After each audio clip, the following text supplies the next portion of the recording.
Olá, boa noite. O Globo Repórter de hoje faz um passeio por grandes mercados que têm o jeito da cidade onde surgiram. Sabores de todos os cantos do mundo, produtos que contam histórias de imigrantes no mercado municipal e na zona cerealista de São Paulo. Receitas de família que passam de geração em geração na mesa e na vida. O espanhol que começou uma história de sucesso com sacos de juta encontrados no chão. O sanduíche criado há quase um século para alimentar trabalhadores braçais ainda faz sucesso no balcão. A Feira de São Joaquim, em Salvador, mistura sabores, crenças e histórias de luta. Daqui é um coração batendo no centro da cidade. E a tradição do Mercado Municipal de Belo Horizonte, onde é possível saborear as delícias de Minas Gerais ou apenas prosear no balcão em torno do cafezinho.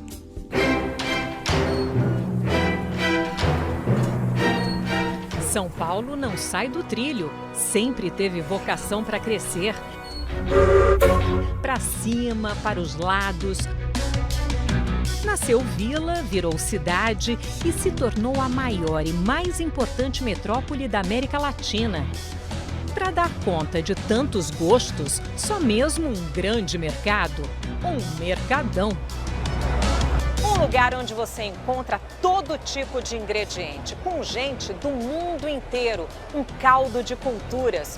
Em cada um desses 256 boxes, uma receita de família daquelas que passam de geração em geração, sabe? Com tempero especial. E é exatamente essa mistura que é a especialidade da casa. Morgana e Eliane são de origem libanesa. Cozinheiras de mão cheia fazem comida árabe e adoram experimentar de tudo. Olha que fruta é essa? Isso é rambutã. Ai, que lindo. Come o de dentro? É. O bom aqui é que a gente sai almoçado. Elas cresceram nestes corredores. É a nossa infância, na verdade.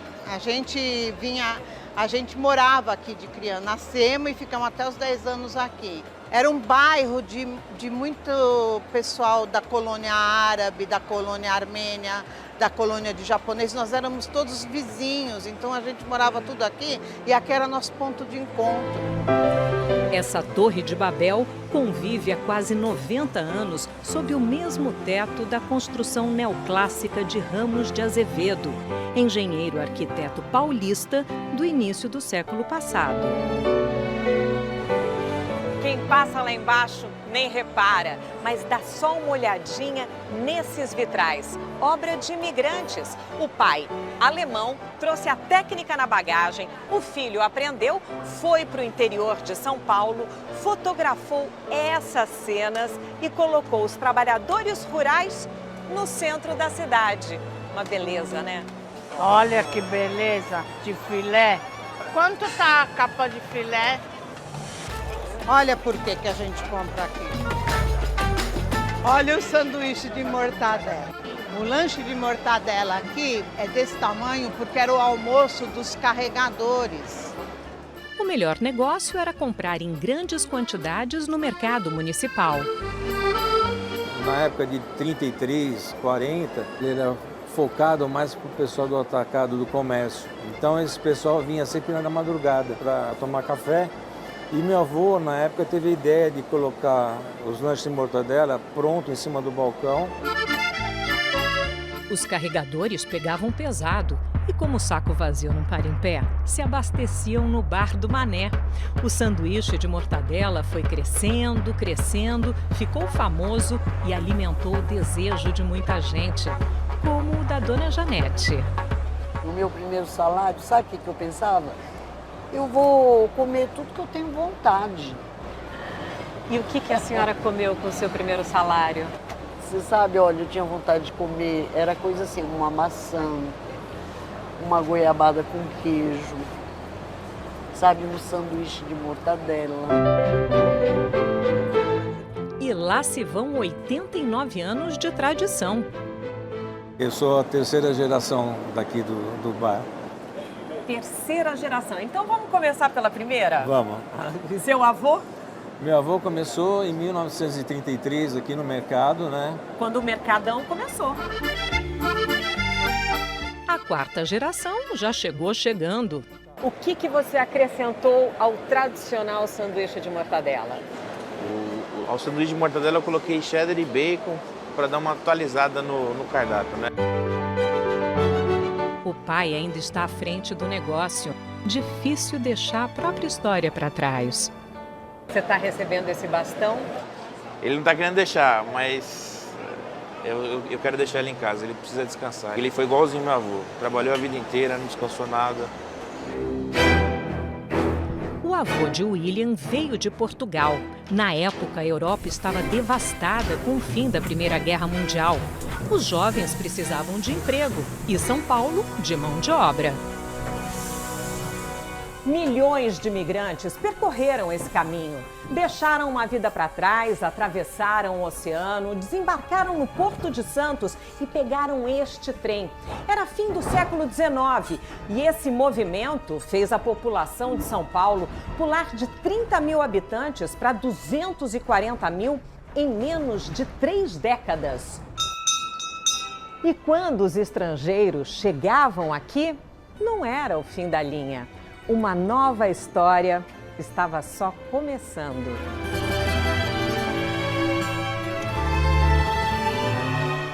Eu costumo dizer que São Paulo nasce 2 vezes. Nasce como vilarejo e cidade no século XVI e nasce como metrópole cosmopolita com o advento da hospedaria de imigrantes do Brás. Talvez esse prédio aqui seja o grande símbolo dessa transformação de São Paulo e de um vilarejo, né, de uma vila em uma grande metrópole. A hospedaria de imigrantes do Brás ficou pronta ao mesmo tempo em que surgiam as primeiras leis abolicionistas e recebia aqueles que vinham trabalhar nas lavouras e nas primeiras indústrias. Hoje é um centro de pesquisa e um museu que faz a gente viajar no tempo. Eu vou aproveitar que eu estou aqui com você, um especialista, e eu queria ver se os meus antepassados, os meus avós paternos, maternos, se por acaso alguém passou por aqui. Você pode me mostrar? Claro, nós temos aqui um centro de pesquisa, o Centro de Preservação, Pesquisa e Referência do Museu da Imigração, onde a gente ajuda pessoas, né, do Brasil inteiro que estão em busca de registros de antepassados migrantes, sejam migrantes nacionais ou migrantes estrangeiros. A gente pode tentar achar alguma coisa sobre a sua família, com certeza. E Henrique encontrou boa parte da minha história. Tem aqui o seu bisavô, né, o Pinchas. Na verdade, ele é o pai do... O pai do meu avô, exato. Desembarcou no país pelo Porto de Santos, apresentou o passaporte da República Polonesa, né, visado pelo cônsul do Brasil em Varsóvia. E depois suas mudanças de residência, as mudanças de emprego, né? Ele vendia roupa usada no viaduto do chá. Ele começou bem do começo. A minha mãe ia amava isso. A maioria dos imigrantes já tinha destino certo, as fazendas de café, como o avô de Gines, que veio da Espanha, mas não se adaptou muito ao interior do estado. Aí ele fugiu da fazenda e veio para São Paulo. São Paulo. Chegou em São Paulo e o que aconteceu? O que falaram para ele? Que tinha informação que no centro de São Paulo ele ia conseguir serviço. No caminho ele viu uns sacos de juta no chão. Ele pegou e ele passou em frente ao mercado municipal e tinha aqueles caminhões que estavam descarregando. Aí um caminhoneiro, não sei, falou assim: ô espanhol, quer vender esses sacos aí? Aí o meu avô, sim, pegou, vendeu. Aí ele pegou e falou assim: vou voltar no dia... Onde que ele pegou aquela sacaria? Ele foi lá e pegou mais. E assim, o avô de Gines abriu uma sacaria nos arredores do Mercadão, na região que ficou conhecida como Zona Cerealista. Tudo começou com um ou 2 sacos. Que linda a história. Bacana, bacana. E aí ele embalou a vida. Embalou a vida e fez todos nós, meus tios, tudo a base, tudo foi a base de sacaria. Gines mudou de profissão. Agora tem uma marcenaria. A irmã continua com o negócio da família, mas em menor escala. O galpão hoje está vazio, mas cheio de memórias. Você cresceu aqui dentro? Cresci. O que você lembra? Qual a primeira imagem que vem à sua cabeça da sua infância aqui? De trabalho, ver meu pai trabalhando. Sempre fazendo negócio. E cada colônia criou seu núcleo. Os italianos, por exemplo, transformaram o bairro numa pequena Itália. Aqui é um pedacinho da Itália, no Brás, né, senhora? Encravado aqui no Brás há muito tempo. Eu chamo de Santo Brás. Aqui que a gente conquistou tudo, desse trabalho daqui. Não só eu, como todos. Você viu um belo exemplo. O rapaz puxando o carrinho, ele vive disso. Claro. Ele vive do Brás. Ele também tem o seu... Ele carrega o Brás com ele. A sua comida, vai.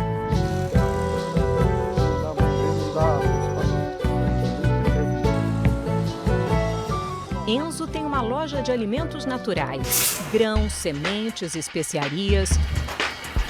E o senhor atribui o sucesso desse empreendimento a quê?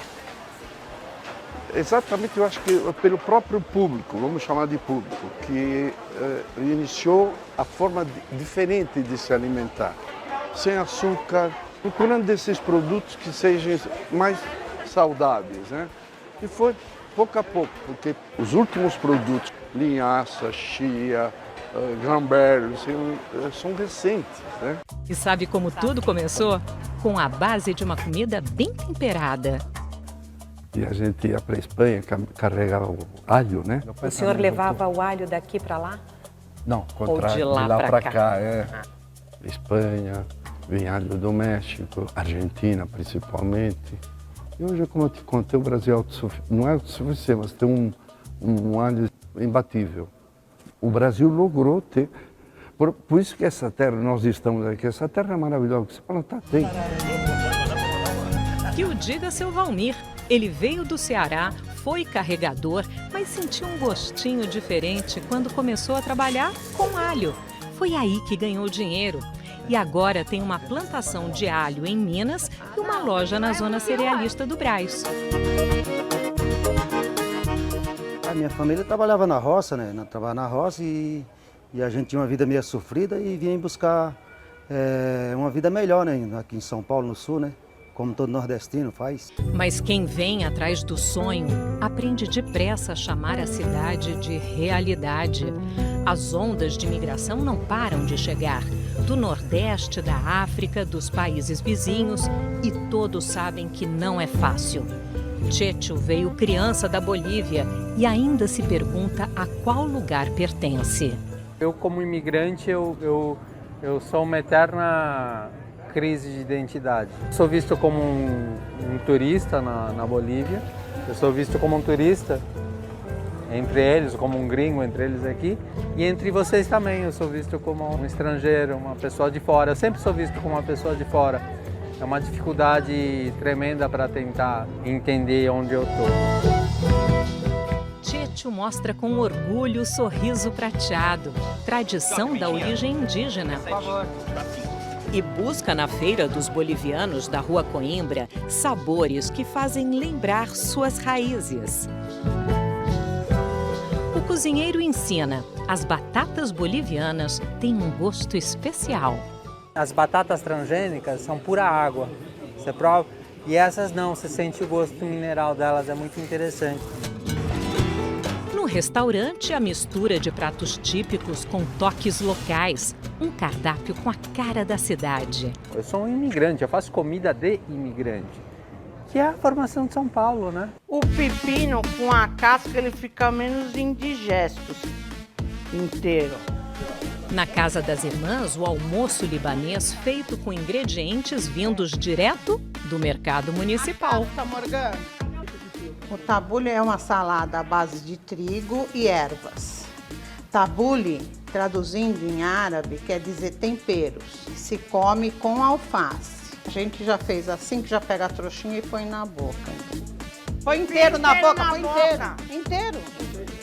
E por que você está desembrulhando? Você coloca aqui. Costumes, hábitos diferentes, tudo é um jeito de corpo. E a juventude está sempre de ouvidos bem abertos, pronta para aprender novas culturas e a dançar conforme a música.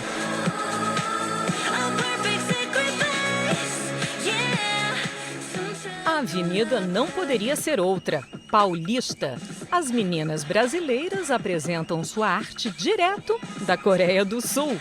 Elas são apaixonadas pelos grupos coreanos, copiam as coreografias, dublam as músicas e temperam com a bossa brasileira. E como é que você explica o que é o K-pop? O que é o K-pop? O K-pop é uma grande mistura, né? Que tá sempre misturando vários estilos e eu acho que é disso que a gente gosta no K-pop, que ele é tão diferente, é tão colorido, os grupos fazem diversas coisas diferentes, sabe? Não é uma mesmice. A forma, elas já dominam. Agora querem absorver também o conteúdo e procuram por novos sabores no supermercado coreano. Eu gosto de tteokbokki, que é um bolinho de arroz. Ele tem molho apimentado de peixe, é bem gostoso. É um gosto que vai sendo apurado, tá na ponta da língua como se faz essa salada paulista. Misture tudo e todos e deixe crescer. Daqui a pouco, a feira onde os moradores de Salvador vão procurar tesouros da cozinha baiana. É já já.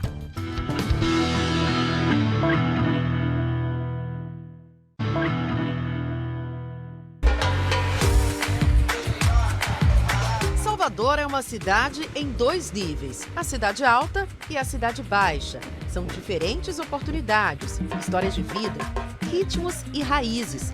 Mas várias coisas unem a parte de baixo e a parte de cima. O alimento fresquinho, o mar, a arte, o turista apaixonado e o elevador Lacerda, um cartão postal. Essa aqui é a Lili, uma baiana que é cozinheira, comunicadora e utiliza o elevador Lacerda quase todos os dias como meio de transporte. O elevador que une a cidade alta à cidade baixa. É como se fosse um portal para outro mundo. Bom dia!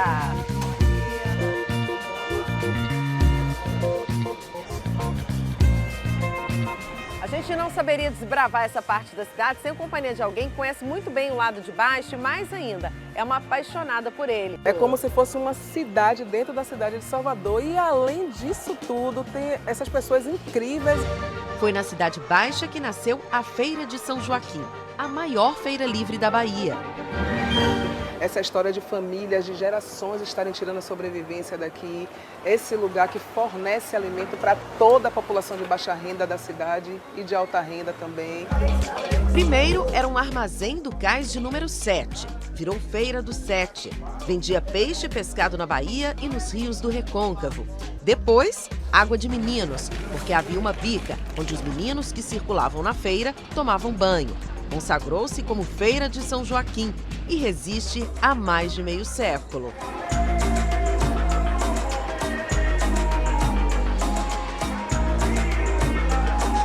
Isso daqui é um coração batendo no centro da cidade e irrigando o corpo que é Salvador.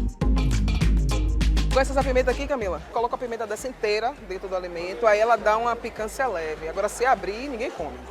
Como é que você começou a vir para a feira? Não foi uma paixão desde criança? Não. Pelo contrário, né? Foi criada uma história que você andar na feira é perigoso, ou não sei, né? Não sei o que era. Só que, na verdade, eu não vou dizer nem que era um medo, era desconhecimento mesmo. No primeiro momento, o desconhecido assusta. A resistência e a história da feira tem muito drama, como o grande incêndio. Esse grande incêndio que foi, como diz os antigos, que foi um incêndio criminoso. E muita gente perdeu tudo. Muita gente perdeu tudo, ficaram zerados sem nada. Fomos transferidos para aqui e os próprios feirantes foram fazendo suas barracas de madeira, de como podia. Cada um podia, fez o que pôde na época, entendeu? A estrutura que pôde. Para entender a arquitetura da feira, é preciso entender a geografia humana de Salvador. A Cidade Alta, desde a chegada do conquistador europeu, sempre foi um lugar que concentrou famílias de alta renda. E a Cidade Baixa sempre foi um lugar de força de trabalho, de trabalhadores braçais, estivadores que faziam os alimentos chegarem na parte alta da cidade. A Cidade Baixa é a cidade proletária, a cidade dos trabalhadores, e a Cidade Alta, a cidade da elite. Juarez é doutor em Geografia Humana e explica que com o crescimento da cidade, essa complexidade social trouxe novas categorias. Ao longo do século XX, aí também se estabelecem as camadas de classe média baixa, média média, média alta, que se espalha aí por essa cidade do Salvador. Lili cresceu na Cidade Baixa. A minha família construiu uma casa e eu sempre me perguntei por que minha família morava há tanto tempo na Cidade Baixa. E conhecendo a história da Cidade Baixa, eu entendi que meu avô era um homem negro e que ele veio com a família para essa região porque aqui era onde tinha trabalho e ali ele construiu a casa, ele construiu a pedra da nossa família.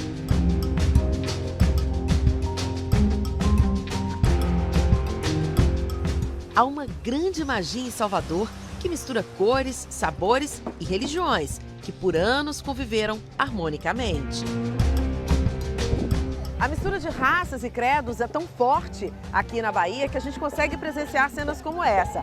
Ao mesmo tempo que acontece um culto ao candomblé aqui na praia, com oferendas, a gente tem uma missa católica na igreja de Monte Serra. Tudo de forma pacífica e muito respeitosa. Cada um com sua fé e seu trabalho. Essa região da cidade aqui possibilitou a sobrevivência da nossa cidade. Isso me encanta muito e quebra um paradigma de que o baiano é preguiçoso, sabe? Marcílio Costa começou adolescente, empurrando o carrinho de mão na feira. O pai disse para ele: pega um carrinho de mão e vai se virar aí na feira, que a feira é uma mãe. A feira vai lhe dar o que você quer, ganhar dinheiro, né? Então a feira vai te dar isso. Hoje ele é dono de uma das maiores lojas de artigos religiosos daqui. As pessoas, quando estão em crise, sempre procuram uma questão religiosa para se apegar à fé. Que a fé é que cura, a fé que move montanhas. A fé que move uma cidade. Na capital baiana, o mar e os bondinhos estão sempre presentes, unindo os dois planos. Esse é o plano inclinado do Pilar, no bairro de Santo Antônio, além do Carmo. Os turistas são atraídos pelo clima de cidade do interior, o colorido, a arte presente nos muros e o casario preservado. A cidade de Salvador inspira cultura e beleza. Sabores diferentes misturados num grande caldeirão de raças. Aqui o povo é o que come. A comida é o que se sonha. Comer é a arte da sobrevivência. A cultura está no cotidiano, na vida, na história. Salvador, ao longo dos séculos, absorveu dos indígenas locais a tradição das folhas e ervas. Acolheu sertanejos, africanos, portugueses, espanhóis e quem mais chegasse por essas águas.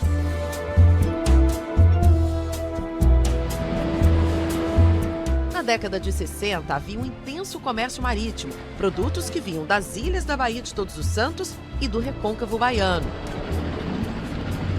Há muitos anos atrás, os saveiros eram o principal meio de transporte de mercadorias aqui para a Feira de São Joaquim. Hoje, esses produtos já chegam pelas estradas, mas ainda há gente que mantém essa tradição. Aqui, por exemplo, é uma carga de camarão seco, que está vindo diretamente do recôncavo baiano. As ruas são muito estreitas e a movimentação é intensa. E se o trânsito fica lento, o motivo pode ser a performance de artistas que veem na feira um lugar perfeito para divulgar seus trabalhos.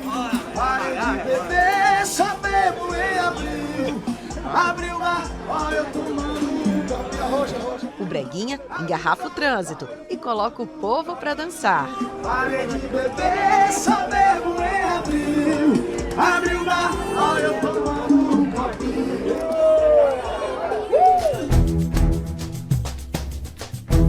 Na Cidade Alta, no Pelourinho, vem gente de todo mundo conhecer a mistura de ritmos da Bahia. O coreano Kwon Min-sun ficou famoso por dançar pagode baiano em seus vídeos nas redes sociais. É um apaixonado pela alegria de Salvador. As pessoas estão sempre sorrindo, sempre felizes. Todos, homens, mulheres, meninas, meninos.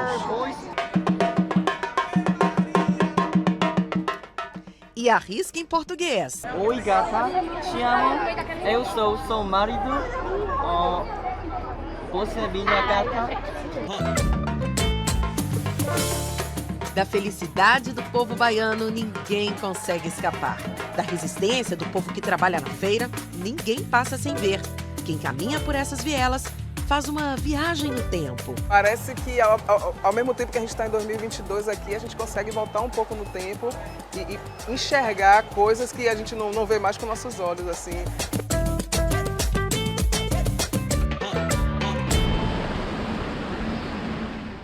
No próximo bloco, a história de mulheres fortes que criam os filhos com os temperos da comida baiana. A gente volta já.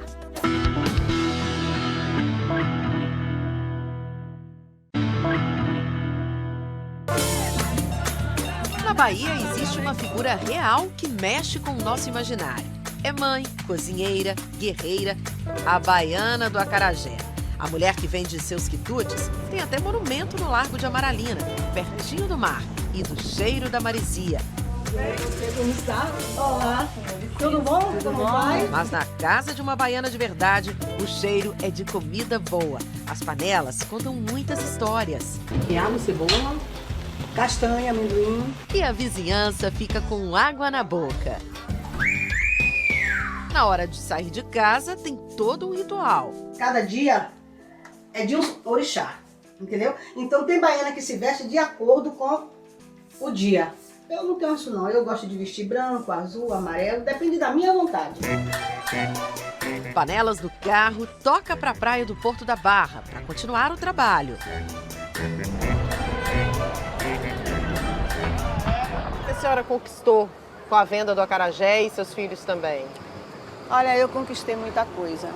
Eu consegui criar meus filhos com respeito e dignidade. Consegui ter uma casinha modesta, mas tenho.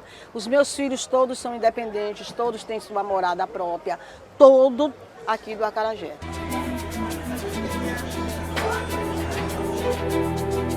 Na feira de São Joaquim, essas histórias de conquistas se repetem com frequência. Aqui o peixe, ó, o pescador vai chegando, a gente vai pegando e é fresquinho, viu?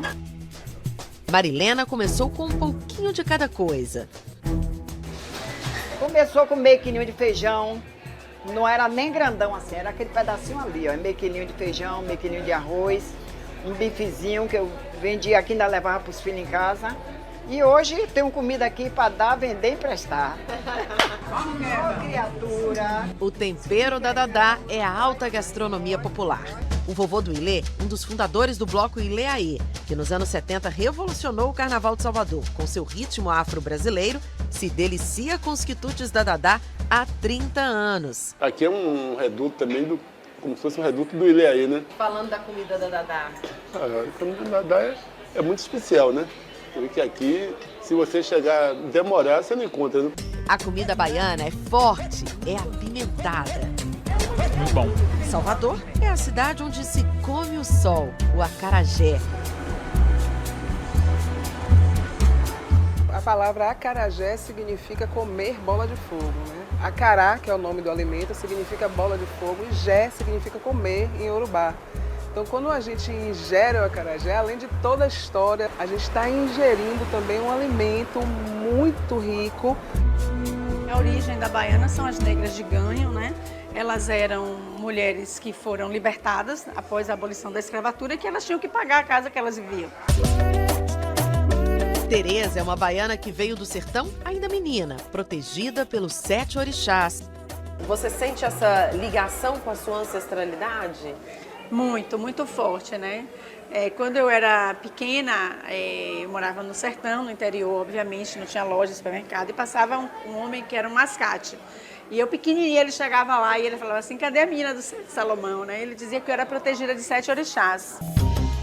Os protetores de Tereza são de origem africana, vêm do candomblé, religião que acredita na alma e na vida após a morte.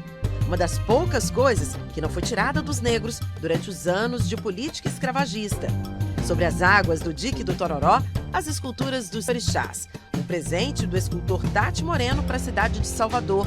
A oferenda aos orixás, a comida dos santos, acabou encantando Cidade Alta e Cidade Baixa. Essa comida foi mantida com força nos candomblés. Aí é que você encontra, tá entendendo? Aquilo que eu diria que é a maior influência da comida africana, está presente nos candomblés. Tereza Paim reproduz essa comida, mas também inova no seu restaurante, no bairro do Rio Vermelho. Aqui na Bahia, nós somos reconhecidos como as quituteiras, as cozinheiras baianas, né? Sempre foi vários países do mundo que os grandes chefes, os grandes cozinheiros, é uma área muito masculina. Na Bahia sempre foi feminina. Então, essa cozinha que abraça, essa cozinha de mãe, essa cozinha de vó, né? E a baiana é o símbolo de tudo isso. Algumas pessoas chegaram a dizer que a feira é como se fosse uma mãe. Você tem esse sentimento também? Total. A feira tem tudo, porque ela lhe oferece comida, ela lhe oferece de várias formas, né? Você pode ir ali para se abastecer de ingredientes, ela te oferece religiosidade, quer cortar um cabelo, tem como cortar, pode até morrer, lá tem casa mortuária dentro da feira, é um grande mercado. E a chefe ensina um segredinho ao vendedor de folhas. Você pega a folha de pitanga, só pode ser a folha. Aí você faz um caramelo com açúcar mesmo. Sim. E joga a folha. Aí queima a folha, ela solta um aroma. Aí você bota num molho com vinho, com caldo de carne, fica delicioso. Tereza nos mostra a máquina do acarajé, sinal do progresso, que facilitou a vida de muitas baianas. Então aqui a gente está entrando com o feijão fradinho, que já foi lavado, descascado, tratado, e aí a gente moe. Você faz questão de andar por ali, porque você adquire muito conhecimento, aprende muito, né? É mais do que isso, eu preciso, sabe? Assim, às vezes, até nos meus momentos de estresse, ou eu vou pro Pelourinho andar, ou eu vou pra Feira de São Joaquim, entendeu? Então é lá que eu consigo, tipo assim, é um relaxamento completo quando eu chego ali, sabe? Porque eu vou ali, cada coisa que eu vejo são inspirações, sabe? São momentos de reflexão. Eu me acho naquele caos ali, sabe?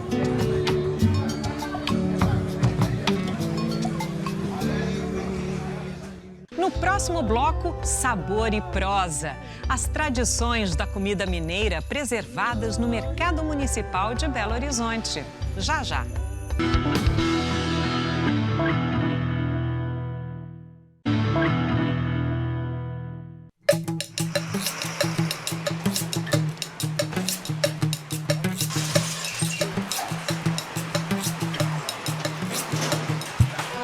Os portões do Mercado Central de Belo Horizonte se abrem de domingo a domingo.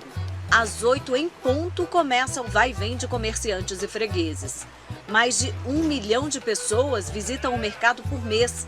São 93 anos de uma história que seu Geraldo conhece bem. Vem aí, vamos comer carne, comprar comida para os passarinhos. Deus de pequenininho que eu venho aqui. Pra onde se olha tem fartura de coisa boa e típica. Artesanato, ervas, panelas e muita comida gostosa. A gente anda pelo mercado praticamente guiado pelos aromas. Queijos, carnes, temperos, frutas. E entre um corredor e outro vem aquele cheirinho bom de café. E aí tem uma parada tradicional, porque se tem uma coisa que mineiro não enjeita, é café com um dedinho de prosa. Você está num assunto, outra pessoa está no outro assunto, quando você vê, está todo mundo no mesmo assunto. Lembro que quando eu ia para a escola, eu sempre passava num lugar de torrefação de café e esse cheiro me traz toda essa recordação. Então eu venho aqui e vivo muito aquele momento também. Então adoro. Seu Sidney é um dos comerciantes mais antigos do mercado. Não falha um dia. Prepara o café, a famosa broa de queijo e vai para o balcão colocar a conversa em dia com os fregueses. Eles falam, você não viaja? Eu falei, gosto de viajar, mas se eu puder ficar só no mercado, eu fico no mercado, sabe? Aqui é minha casa, aqui é minha vida, aqui é meu sítio, aqui é minha praia. Então é aqui que eu moro. Tem mar melhor que esse? Para mim é o melhor que tem. Ele vende em média 1000 cafezinhos por dia, além de muita broa e pão de queijo. Minha vez agora, né? Afinal de contas, mineiro que é mineiro não recusa um cafezinho com a broa, não tem jeito, não tem? Então não é mineiro. Senão não é mineiro. Tá Abacaxi, freguesa, pode escolher aí, docinho aí, ó, pingo de mel. É mais uma tradição. Veio ao mercado, tem que passar na Praça do Abacaxi. Ele é docinho, é muito bom, né? Sai do serviço, em cá pega um, dá uma voltinha, mais um para antes de chegar em casa. E tenha certeza, o caldo vai escorrer braço afora. Se lambrecar a mão, temos água para o cliente e o papel toalha. Não vai sair lambrecado. Não é desculpa para... Não é desculpa dos pão abacaxi. E em mercado de mineiro, não pode faltar queijo, né? Tem de todo tipo. Aqui se vende 340 toneladas de queijo por mês. Na loja do Guilherme tem queijos especiais, até premiados. O que o queijo de Minas tem de tão especial? Eu digo que é um queijo que ele é extremamente versátil, né? Esse queijo aqui a gente usa muito como aperitivo. Agora esse aqui você usa ele como aperitivo, como café da manhã, para fazer pão de queijo, para fazer um omelete. Veio a Minas, não comeu queijo, doce de leite, goiabada, não veio, né? Aqui até pão de queijo vem recheado com queijo e pernil. A limonada geladinha, vendida no mercado desde a década de 1930, é outra parada obrigatória nesse tour pela gastronomia. Nós temos a cachaça do norte de Minas, nós temos a carne de sol, o piqui do triângulo, os doces de Dona Beija, as flores de araxá, os queijos das diversas regiões. Tudo isso você encontra no Mercado Central. Nós somos berço de gastronomia. E a receita mais famosa do mercado é essa aqui, fígado com cebola e jiló. Qual que é o segredo, Loura? O segredo é você tem que comprar um fígado, não pode ser fígado manteiga, porque senão você põe na chapa e ele derrete. O jiló cortado no bandolim, a cebola também, bem fininha. E o segredo é o amor, né? A receita tem mais de 50 anos. É simples, vai tudo pra chapa e faz um sucesso danado. A Loura vende mais de 200 quilos de fígado por semana. E quem vem aqui gosta de ficar assim mesmo, em pé, no balcão. É todo mundo junto, uma conversa assim, inigualável.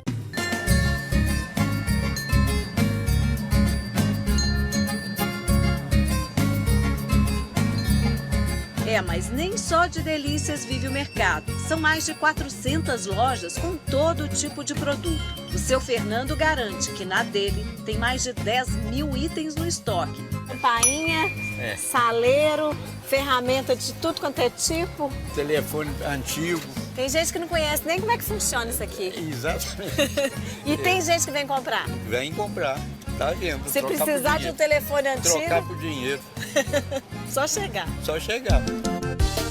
E no mercado a gente também encontra um jeito de vender que vem lá de antigamente.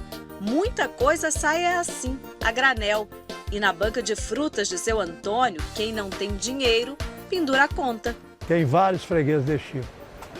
Eu me incomodo, porque são pessoas boas. Eu vendo aqui, talvez para a quinta até a sexta geração. Então como é que você deixa de vender para essa pessoa? Fala assim, olha, hoje eu não tenho dinheiro, como é que faz? Depois você vem e me paga. Fica anotado no papelzinho. E freguês que vira amigo, como seu Luiz, nem anota. O que vale aqui é a confiança. E funciona.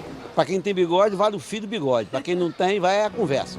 O Mercado Central de BH já foi da prefeitura, mas desde a década de 1960 pertence aos comerciantes, que formaram uma cooperativa para comprar o espaço. Ele funciona no mesmo lugar, no centro da capital mineira, desde que foi inaugurado, em 1929, onde também é mantida uma imagem de Nossa Senhora de Fátima, doada por uma cliente há muitos anos. A Dona Maria Portuguesa era uma cliente do Mercado Central que, para proteger os comerciantes e os tropeiros da época, entregou essa imagem para um dos comerciantes, colocou no estacionamento e ali virou a nossa capela. Uma fé renovada todos os dias às 6 da tarde, quando a Ave Maria anuncia o fechamento dos portões. Maria.